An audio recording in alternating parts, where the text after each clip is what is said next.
Well, I think that's the whole show. It's really amazing. I haven't taken half of it in, you know. Would you like to go over any of it again? No, thank you. Not now. I'm quite done up for this morning. Tired of listening sounds? Yes, it's a fearful strain. I rather fancy myself because I can pronounce 24 distinct vowel sounds. But your 130 beat me. I can hear a bit of difference between most of them. Oh, that comes with practice. You hear no difference at first. But as you keep on listening, presently you'll find they're all different as from A to B.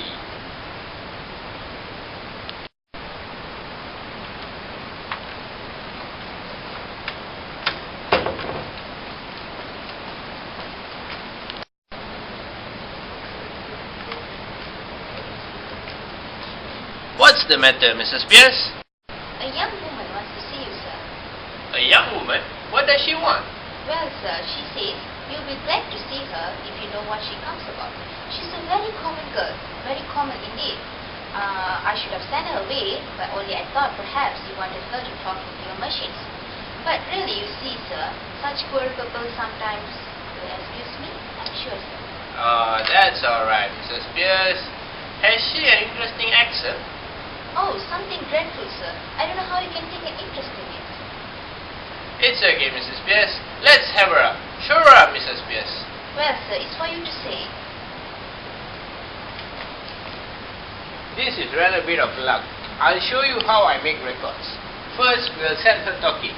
Then, I'll start the recorder and record her voice on the phonograph so that you can turn her as many times as you want. What else? You'll have the whole written transcript right in front of you.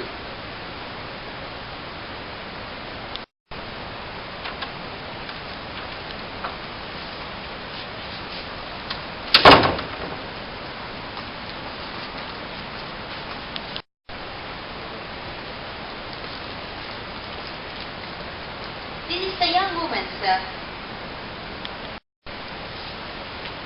Why, this is the girl I jotted down last night.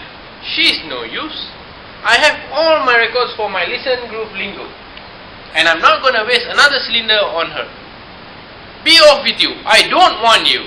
Don't you be so saucy. You ain't heard what I come for yet. Did you tell him I'm coming to taxi? Nonsense, girl. What do you care if a gentleman like Miss Higgins cares what you came in? Oh, you're proud. Can't about giving lessons, not him. I heard him say so. And if my money's not good enough, I can go elsewhere. Good enough for what? Good enough for you. Now you know, don't you? I'm come to have lessons, I am, and to pay for them too, make no mistake. Well, what do you expect me to say to you? Well, if you're a gentleman, you might ask me to sit down. Don't I tell you I'm bringing you business? Pickering, shall we keep this baggage in or shall we just throw her out of the window? Oh! I only call a baggage when I offer to pay like any lady. What is it you want, my girl? I want to be a lady in a flower shop instead of selling everything corner off the road.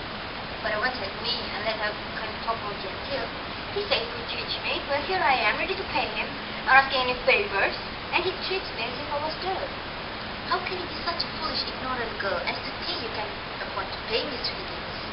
I know what lessons cost, and I'm ready to pay. How much? Now you're talking. I thought you'd come with me when you saw a chance to get a bag of beat or what you shouted at me last night. You had a drop it, hadn't you? Sit down. It's a way to make a compliment of it. Sit down. Sit down, girl. I'm told. Won't you sit down? Don't mind if I do. What's your name? Eliza Dul. Elizabeth, Betsy and Bess. They went to the woods to take a bird's nest. They found a nest with 4 eggs in it. They took each a piece and left 3 in it. Don't be silly. Don't talk like that to the gentleman. Well, why won't you speak sensible to me? Come back to business. How much do you propose to pay me for the lessons? I know what's right. A little friend of mine, she gets French lessons for 18 pence an hour from a real French gentleman. You wouldn't have the face to ask me the same for teaching my own language as you would for French. So, I won't give more than she did. Take it or leave it. Higgins, I'm interested. What about the ambassador's garden party? I'll say you're the greatest teacher alive if you can make it. I'll bet you all the expenses of the experiment if you can do it. I'll pay for all the lessons. Oh, you're real good. Thank you, Karen. It's almost irresistible. She's so deliciously low, so horribly dirty. No, I ain't dirty. I wash my face and hands before I brush my teeth. You know, Pickering, I shall make a duchess out of this draggle-tailed gutter snipe. Oh! Yes, in 6 months. In 3, if she has a good ear and a quick tongue. I'll take her anywhere and pass her off as anything. We'll start today, now, this moment itself. Take her away, Mrs. Pierce, and clean her. Yes, but... Monkey bread. If it won't come out of any other way, is there a good fire in the kitchen? Yes, but... Take all of her clothes and burn them. Ring up Whiteley or somebody else for new ones. Wrap her in brown paper and wait till they come. You're no gentleman to talk of such things. I'm a good girl, I am. And I know what the like of you are, I do. We want none of your listen group foolery here, young woman. You must learn how to behave. You've got to learn how to behave like a duchess. Take her away, Mrs. Pierce. If she gives you any trouble, wallop her. No! I'll call the police, I will. But I have no place to put her. Put her in the dustbin. No! Oh, come Higgins, be reasonable. Well, sir, you can't take up a girl that as if you were picking up a pebble on the beach. Why not? Why not? You don't know anything about her. How about her parents? She may be married. Gone. There, as the girl very properly said, gone, married indeed. Who would marry me? By George, Eliza, the streets will be strewn with bodies of men shooting themselves for the sake of you, even before I'm done with you. Nonsense, sir. You mustn't talk like that to her. He's off his chum here. So I'm going away. I don't want no balmies teaching me. Oh, indeed, I'm mad, am I? Very well then. Mrs. Pierce, you needn't order the new clothes for her. Throw her out. Stop, Mr. Higgins. Go home, girl. Tell your parents to take better care of you. I ain't got no parents. Where's your mother? Ain't got no mother. Very well then. What on earth is this fuss all about? The girl doesn't belong to anybody. It's no use to anybody but me. What's to become of her? Is she to be anything? Do be sensible, sir. What on earth will she want with money? She'll have all her food and her clothes. She'll only drink if you give her money. It's a lie. Nobody ever saw the sign of liquor on me. Does it occur to you, Higgins, that the girl has some feelings? Oh no, I don't think so. Do you, Eliza? I have my feelings just as anyone else. Will you please keep to the point, Mr. Higgins? And what is to become of her when you finish your teaching? What's to become of her when I leave her back in the gutter? Tell me that, Mrs. Pierce. That's her own business, Mr. Higgins, not yours. Well, when I'm done with her, we can throw her back to the gutter. Then it will be her own business back again. So, that's alright?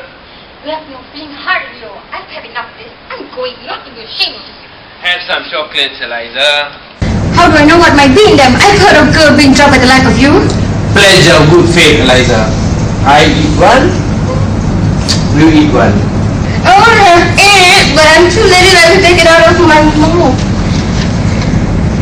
Eliza, you are to live here for the next 6 months, learning how to speak beautifully, like a lady in a florist shop. At the end of 6 months, you shall go to Buckingham Palace in a carriage, beautifully dressed.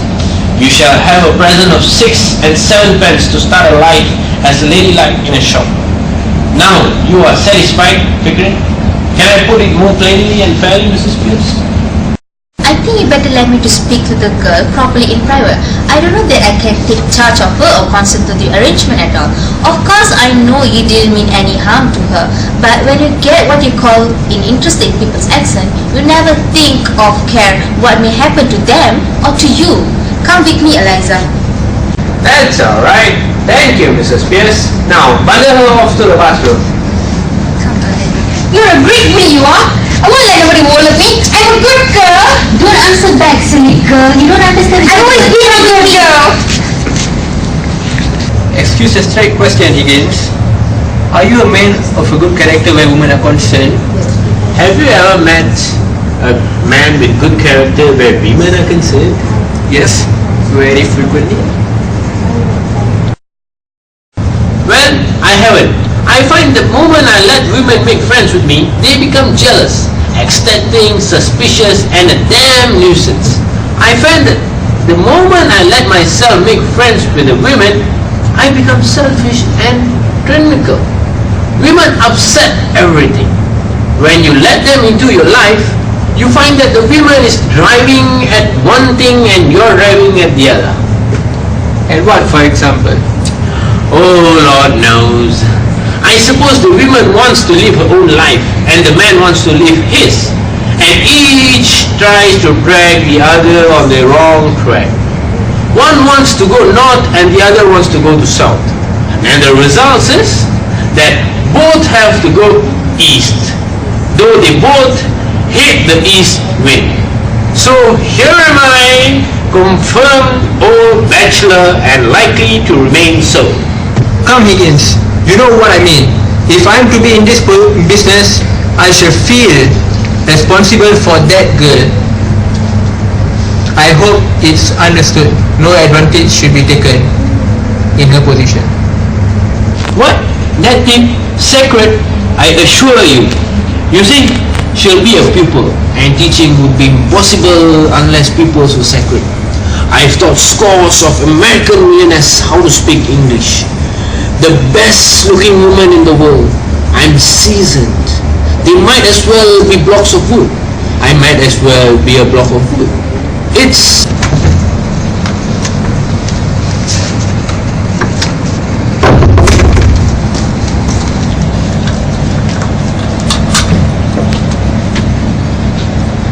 Yes, Mrs. Spears? Is it alright?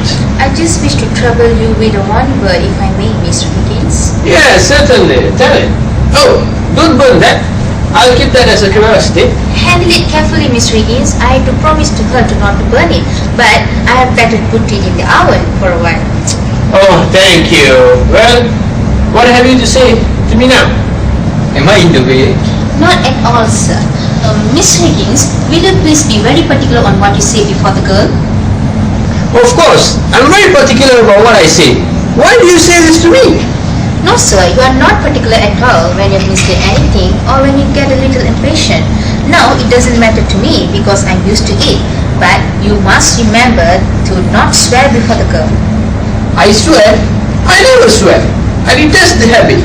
What the devil do you mean, Mrs. Spears? That's what I mean, sir. You swear a great deal too much. I don't mind your damning and blasting and what the devil, where the devil, and who the devil. Oh, really, Mrs. Spears? This language from your lips? Oh. There is a certain word I must ask you not to use. The girl has just used it herself because the butt was too hot. It begins with the same letter as butt. She knows no better. She learned it at her mother. Snee, but she must not hear it from your lips. I cannot charge myself with having ever uttered it, Mrs. Spears. Except perhaps, in a moment of extreme and justificable excitement. Only this morning, sir, you applied to your boots, to the butter and to the brown bread. Oh, that, Mrs. Spears? Mere alliteration, natural to a poet. Well, sir, whatever you choose to call it, I beg you not to let the girl hear you repeat it. Ah, very well, very well. Is that all? No, sir. We shall have to be very particular with this girl as to personal cleanliness. I mean not to be solely about her dress or untidy and living things about. Just so. I intended to call your attention to that. Is it these little things that matter? Pickering, take care of the bounds and pants will take care of themselves. It's as true as personal habits as a memory. Yes, sir. Then might I ask you not to come to breakfast in your dressing gown, or at any rate not to use it as a napkin to the extent you do, sir? And if you be so good as not to eat everything off the same plate, and to remember not put the porridge saucepan out of your hand on the clean tablecloth. It will be a better example to the girl. You know, you nearly choked yourself with a fish bone in the jam only last week.